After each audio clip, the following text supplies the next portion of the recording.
Hey guys, Brady here with your daily tennis lesson. Got a really cool video today. It's kind of trying to debunk a myth, and the myth is that in tennis from the baseline, we've got to be hitting everything at waist level.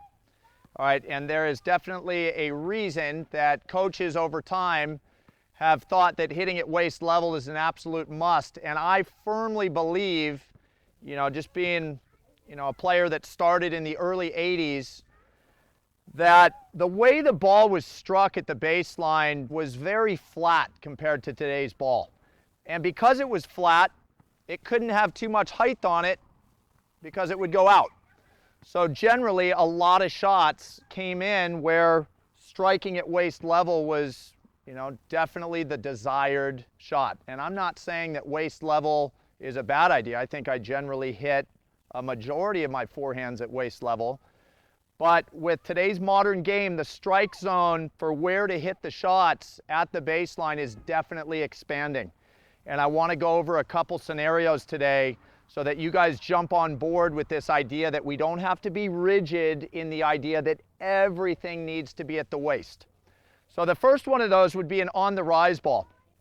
And this would be a case where, the opponent's hitting a nice, heavy, jumping ball, and rather than backing up to the baseline or backing up to the fence, letting this thing fall out of the sky and, just locking into that waist level idea, if I take a heavy shot from the opponent on the rise, this thing is going to be really effective being struck at shoulder height. So a shoulder height ball on the rise is an absolute no-brainer to me.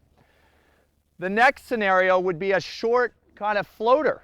Okay, and this one really rings out to me because I have a lot of students, where I preach, some ground strokes to be struck at waist level, strike zone tennis, right? But again, it's expanding. So when I see one of my students going forward to this sitting short ball, and then they allow it to get to their waist, they take a really good opportunity away from themselves, one on placement, another on cutting down the opponent's reaction time. And that's a big thing in today's modern game. We don't want to give the opponent a lot of time over there to react to the shot. So as I come up to this short ball, if I take it higher than waist level, Mark or whoever's on the other side has less time to get to this thing.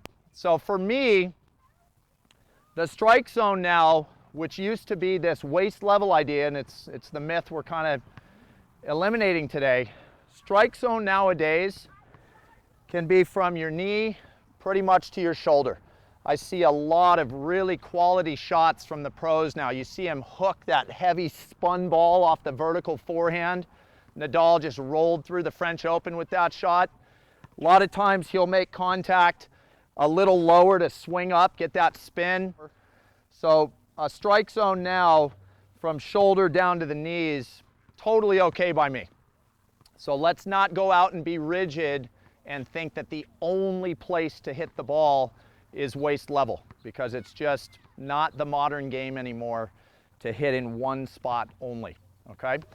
All right, so I hope that was super helpful for you guys. Please click like below this video, and if you have not subscribed to our channel yet, please do so, as well as check down below me in the description of this video. You'll find the link to 3 free courses we put together.